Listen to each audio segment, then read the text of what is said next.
Peripheral nervous system. Peripheral nervous system तीन चीज़ों से मिलके बना हुआ है या तीन सब डिवीज़न इनके अंदर होते हैं।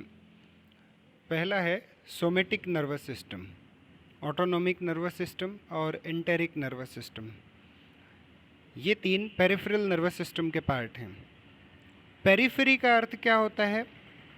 दूर, मतलब जो सेंटर से संवेदनाएं आ रही हैं या जो मोटर फंक्शंस हैं जो सेंट्रल नर्वस सिस्टम कंट्रोल करता है, उन्हें आगे कैरी फॉरवर्ड करना, उन्हें आगे तक लेकर के जाना, ये पेरिफेरल नर्वस सिस्टम का काम होता है।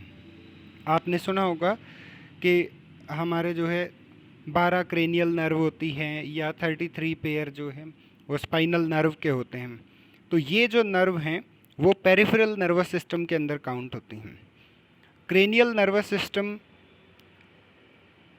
क्रेनियल नर्व जो अराइज होती हैं ब्रेन से, वो कनेक्ट करती हैं स्किन और स्केलेटल मसल्स को। उनके जो सोमेटिक फाइबर हैं वहाँ से संदेश लेके आना, ले करके जाना, ये पेरिफेरल नर्वस सिस्टम का काम होता है। ऑटोनॉमिक नर्वस सिस्टम या ऑटोनॉमिक फाइबर्स जो है वो जितने भी हमारे विसराज हैं, जो हमारे सॉफ्ट ऑर्गन्स हैं, स्टमक है, लंग्स है, लीवर है, यहाँ से मैसेज को लेकर के जाना और वापस मैसेज को लेकर के आना, ये काम ऑटोनॉमिक फाइबर्स का है और ये दोनों ही पार्ट पेरिफेरल नर्वस सिस्टम के हैं। स्पाइनल नर्व जो अराइज होती हैं स्पाइनल कॉर्ड से, वो भी इसी प्रकार से विसरा और स्केलेटल मसल या स्किन के लिए मैसेज को लेके जाना, लेकर के आना, ये काम करती हैं। जैसे हमने स्पाइनल नर्व से बनते हैं जितने भी प्लेक्सिस हैं हमारे, आपने प्लेक्सिस का कुछ नाम सुना हो कि ब्रेकियल प्लेक्सिस है या लंबर प्लेक्सिस है।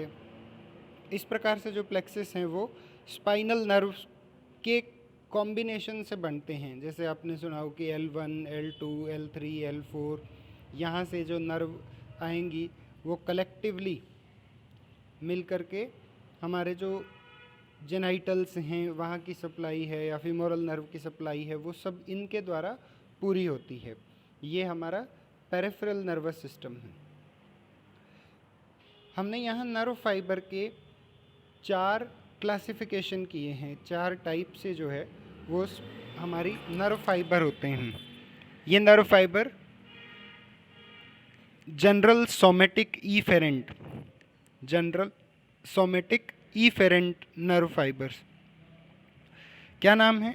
जनरल, जो एक किसी स्पेसिफिक चीज़ को लेकर के नहीं जाएंगे, overall. Okay, carry motor impulses from CNS to skeletal system. ऐसा क्यों कहा? From CNS to skeletal system, from CNS to skeletal system. क्यों? क्योंकि हमने याद किया था मी, मतलब मोटर जितने भी हमारे सेंसेशंस होते हैं उन्हें हम ईफेरेंट फाइबर से डिनोट करते हैं या ईफेरेंट फाइबर्स कहलाते हैं। इसलिए ये क्या करेंगे? मोटर इम्पल्सेस को लेकर के जाते हैं। दूसरा जो हमारा general somatic efferent fibres. Efferent का अर्थ क्या होगा? जो स्केलेटल मसल से CNS तक संदेश को लेकर के जाएं, carry sensory impulses to CNS from skeletal muscles. Okay. General visceral, viscera कहाँ? विसरा का अर्थ क्या होगा? जो ऑर्गन से रिलेटेड है, मतलब वो लेके तो जाएंगे मोटर फंक्शंस को ही या मोटर सेंसेशंस को ही, लेकिन वो CNS से संदेश को लेकर के और विसरा तक जाते हैं।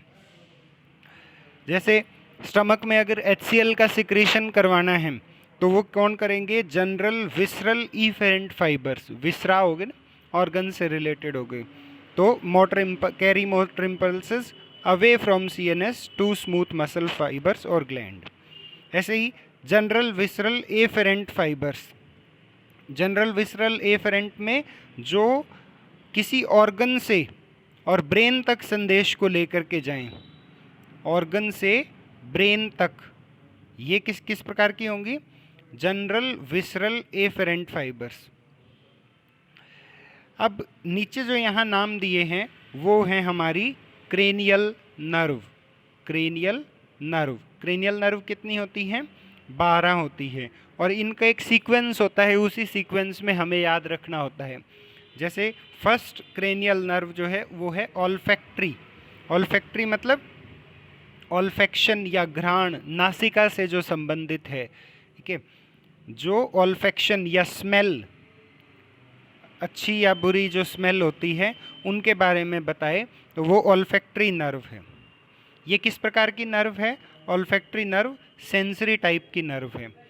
ये फाइबर्स ट्रांसमिट करते हैं स्मेल को, ठीक है। स्मेल से संबंधित जो भी हमारी इम्पल्सेस हैं, जो संवेदनाएं हैं, उनको कैरी फॉरवर्ड करते हैं। दूसरा है ऑप्टिक नर्व। ऑप्टिक मतलब दृष्टि, देखना। ये सेंसरी टाइप की है और इसका काम है विज़न, जो आँख में रहती है। तीसरी जो हमारी है वो ऑक्यूलोमोटर नर्व है। ऑक्यूलोमोटर किस प्रकार की है? मिक्स नर्व है। मिक्स नर्व है। इसमें मोटर पार्ट भी आता है और सेंसरी पार्ट भी आता है। इसमें सेंसरी पार्ट बहुत थोड़ा होता है, सम सेंसरी, और प्रमुख रूप से ये मोटर फंक्शन करती है। क्या करेगी ये? कि हमारी जो आई की मसल्स हैं, ठीक है, जो हमारी आँख की मांसपेशियाँ हैं, उनको रेज करने का काम करती है। चौथा जो है हमारा वो ट्रोक्लियर नर्व है। ट्रोक्लियर नर्व भी मिक्स टाइप की नर्व है, लेकिन प्रमुख रूप से ये भी मोटर नर्व है। ये आई बॉल की मूवमेंट कराती है, आई बॉल की मूवमेंट है, ठीक है। पांचवी जो है हमारी ट्राईजेमिनल नर्व है। ट्राईजेमिनल, ट्राईजेमिनल, ट्राई मतलब 3, ठीक है। तो इसके अंदर 3 नर्व इकट्ठी होती हैं। एक है ऑप्थेल्मिक, दूसरी है मैंडिबुलर और तीसरी है मैक्सिलरी। ऑप्थेल्मिक, मैक्सिलरी और मैंडिबुलर, तीनों के अलग अलग फंक्शन होते हैं और इन्हें इकट्ठा एक ही नाम से जाना जाता है, वो है ट्राईजेमिनल नर्व। ये भी मिक्स नर्व है। इसमें जो सेंसरी पार्ट होता है, सेंसरी पार्ट है जैसे sensory from surface of eyes, tear gland, जो अश्रु धारा है हमारी, ठीक है, या जो अश्रु ग्रंथि है, उसके लिए सेंसरी पार्ट इस नर्व का आता है। स्काल्प, सिर के लिए, फॉरहेड के लिए, अपर आईलिड्स के लिए ये सेंसरी रोल प्ले करती है। कौन सी? ऑप्थेल्मिक डिवीज़न जो इसका है। फिर मैक्सिलरी जो है, मैक्सिला हमारी बोन होती है, वो अपर टिथ या गम्स, पैलेट और स्किन, फेस की जो स्किन है, उनके लिए सेंसरी रोल प्ले करती है। तीसरी जो है हमारी वो मैंडिबुलर नर्व है। मैंडिबुलर नर्व क्या करेगी? नीचे के हिस्से में स्थित होती है, इसको हनुअस्थि भी कहते हैं हम, मैंडिबल को हनुअस्थि कहते हैं। तो हनुअस्थि क्या करेगी? जो जॉ है, हमारा जबड़ा है, या नीचे के जो दांत हैं, लोअर गम्स हैं, लोअर लिप है, इनके लिए सेंसरी रोल प्ले करती है। मोटर फंक्शन में क्या होगा? 2 मसल्स ऑफ मेस्टिकेशन, जो हमारी खाने को चबाने वाली मांसपेशियां होती हैं, उनके लिए मोटर पोर्शन जो है इस नर्व का होता है, और मोटर रोल प्ले करती है सिर्फ और सिर्फ मैंडिबुलर नर्व। केवल मैंडिबुलर नर्व, जो ट्राईजेमिनल का तीसरा पार्ट है, वही मसल्स ऑफ मेस्टिकेशन, खाने को चबाने वाली जो मांसपेशियां हैं, उनको सप्लाई देती हैं। छठी जो है हमारी वो एब्ड्यूसेंस नर्व है। छठी हमारी एब्ड्यूसेंस नर्व है, और एब्ड्यूसेंस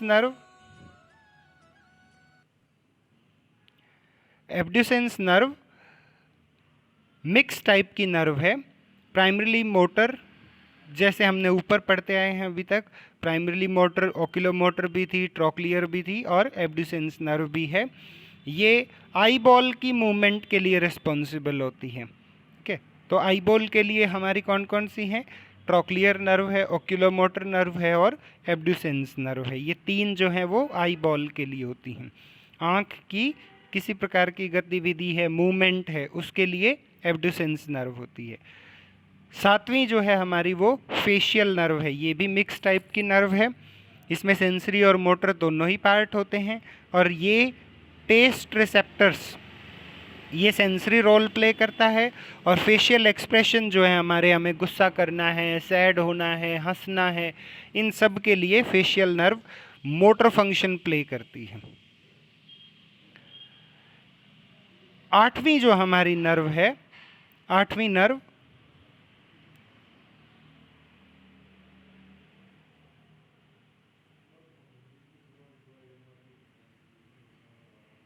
जी, आठवीं जो हमारी नर्व है वो वेस्टिबुलो कोक्लियर नर्व है। वेस्टिबुलो कोक्लियर नर्व, इसको हम ऑडिटरी नर्व भी बोलते हैं। ऑडिटरी, जो श्रवण के लिए, सुनने के लिए रिस्पॉन्सिबल है, क्योंकि इसमें दो चीज़ें होती हैं, एक वेस्टिब्यूल को सप्लाई करती है और एक कोक्लिया जो हमारा श्रवण केंद्र है, जहाँ सेंसेशंस जो हमने सुनी हैं वो रेक्टिफाई होती हैं, अलग अलग विभाजित होती हैं, तब हमें पता लगता है कि सामने वाला क्या बोल रहा है, हम उसे ठीक से सुन पाते हैं। तो कोक्लिया और वेस्टिब्यूल, इन दोनों के लिए रिस्पॉन्सिबल है वेस्टिबुलो कोक्लियर नर्व। ये भी किस प्रकार की नर्व है? मिक्स टाइप की नर्व है। मिक्स नर्व है, मेनली जो है ये सेंसरी पार्ट प्ले करती है।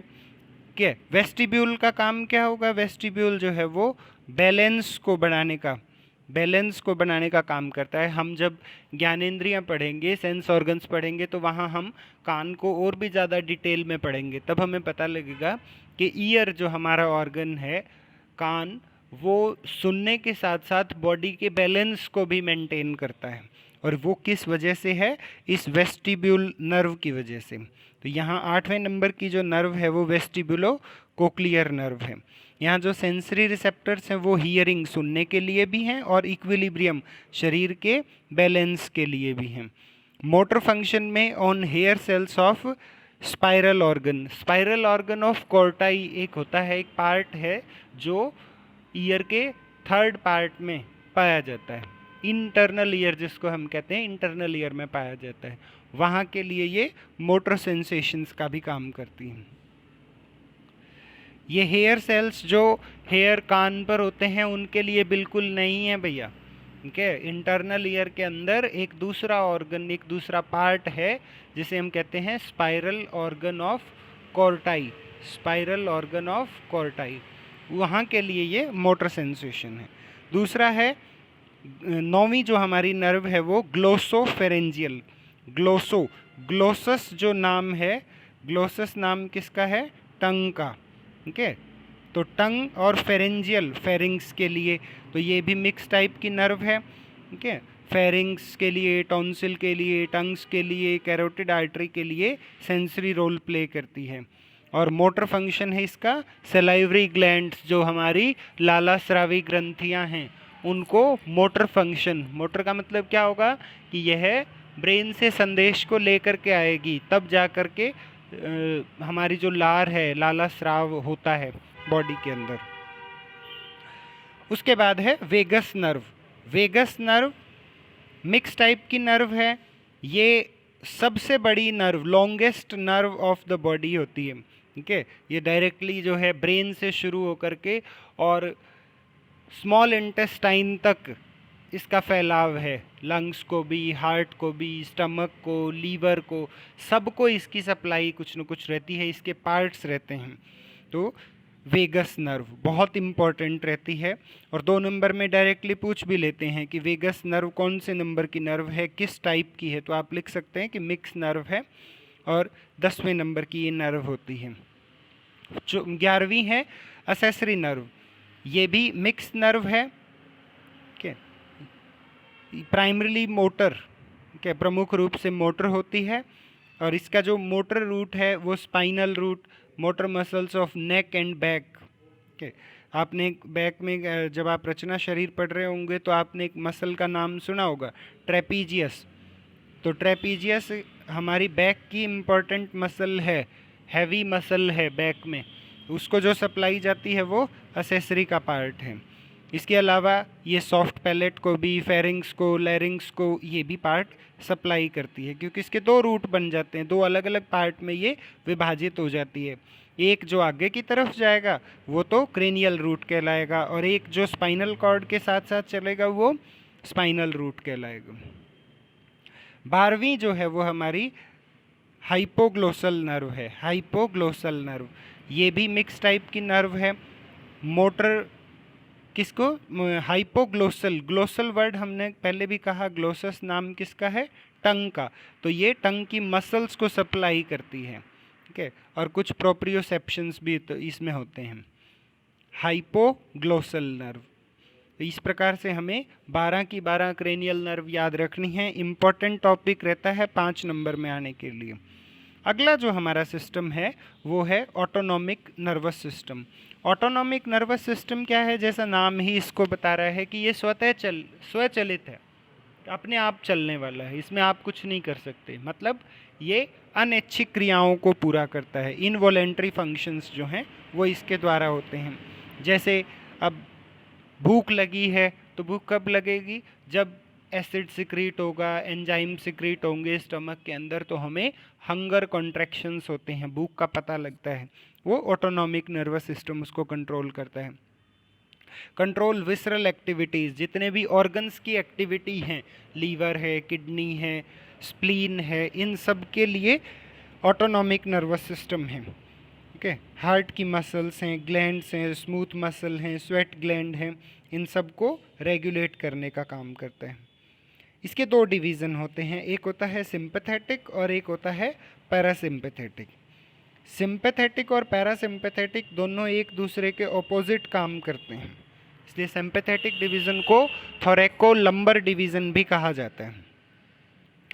ये sympathetic division consists of paired chain of ganglia on either side of backbone। Spinal cord के दोनों ओर कुछ पेयर्ड चेन हैं, किसकी, गैंग्लिया। गैंग्लिया हमने बताया था cluster of cell bodies, cell bodies का एक गुच्छा है, इसके दोनों ओर की ये कुछ पेयर्ड चेन हैं, ठीक है। There connection with thoracic and lumbar segment. तो जब ये बैकबोन के साथ रहेगी, इन्होंने लिख दिया ना यहाँ, on either side of backbone, तो ये बैकबोन के दोनों साइड की एरिया में थोरेक्स और लंबर रीजन की जो नर्व हैं वो ही इसको बनाती हैं, इसलिए इसका नाम क्या है, थोरैको लंबर डिवीज़न। थोरैको lumbar division. यहाँ से कुछ मसल्स निकलती हैं और ये एब्डोमेन के पार्ट को सप्लाई करती हैं, ठीक है। उदर भाग को इसकी सप्लाई रहती है। कौन सा डिवीज़न है, सिंपैथेटिक डिवीज़न है। इसका दूसरा नाम क्या है, थोरैको लंबर डिवीज़न। थोरैको lumbar division. ये क्या करती है, prepare the body for fight and flight situations. जब हमें लड़ना है या दौड़ना है या भागना है, जब हमें बहुत अत्यधिक शक्तिशाली कोई कार्य करना हो, तो सिंपैथेटिक सिस्टम काम करता है, ठीक है। जितनी भी गर्मी होती है, जितनी भी फास्ट एक्टिविटीज़ होती हैं, वो सब सिंपैथेटिक सिस्टम से काम करती हैं। इसके कार्य कैसे होते हैं, अपचयात्मक, कैटाबॉलिक फंक्शंस होते हैं, क्योंकि इसमें एनर्जी का बहुत ज़्यादा यूज़ होता है। दूसरा जो सिस्टम है वो पैरासिम्पैथेटिक सिस्टम है। पैरासिम्पैथेटिक सिस्टम को क्रेनियोसैक्रल डिवीज़न भी कहते हैं। क्रेनियोसैक्रल डिवीज़न, क्यों, क्रेनियो का मतलब होता है ब्रेन, क्रेनियम में जो सिचुएटेड है वो ब्रेन, वहाँ से जो नर्व निकली और सैक्रल सेगमेंट से जो नर्व निकलती हैं वो पैरासिम्पैथेटिक सिस्टम को बनाती हैं। इसलिए क्रेनियल कौन कौन सी नर्व आएंगी इसमें, वो भी हमें ध्यान रखना है। क्रेनियल 3rd, 7th, 9th और 10th। 3rd, 7th, 9th और 10th, ओके। तो ये नर्व जो है वो इसका फॉर्मेशन करती हैं।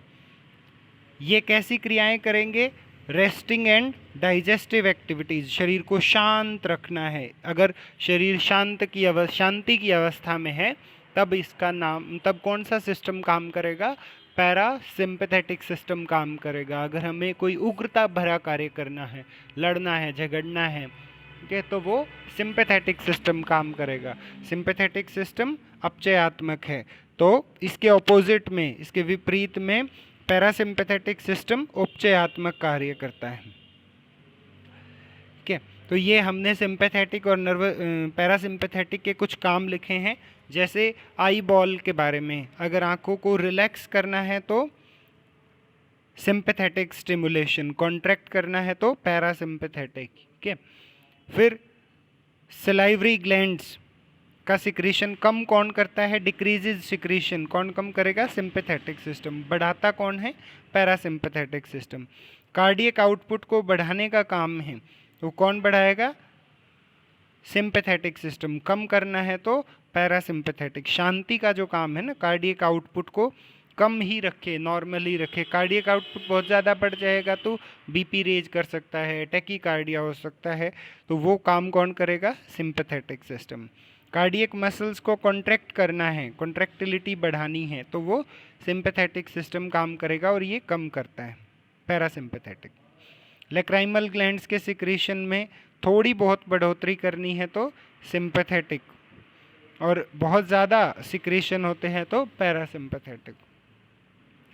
जीआई ट्रैक, गैस्ट्रोइंटेस्टाइनल ट्रैक को कॉन्ट्रैक्ट करने का काम है सिंपैथेटिक का, रिलैक्स करने का पैरासिम्पैथेटिक का। तो जितने भी शांति भरे कार्य हैं वो सारे पैरासिम्पैथेटिक से होते हैं।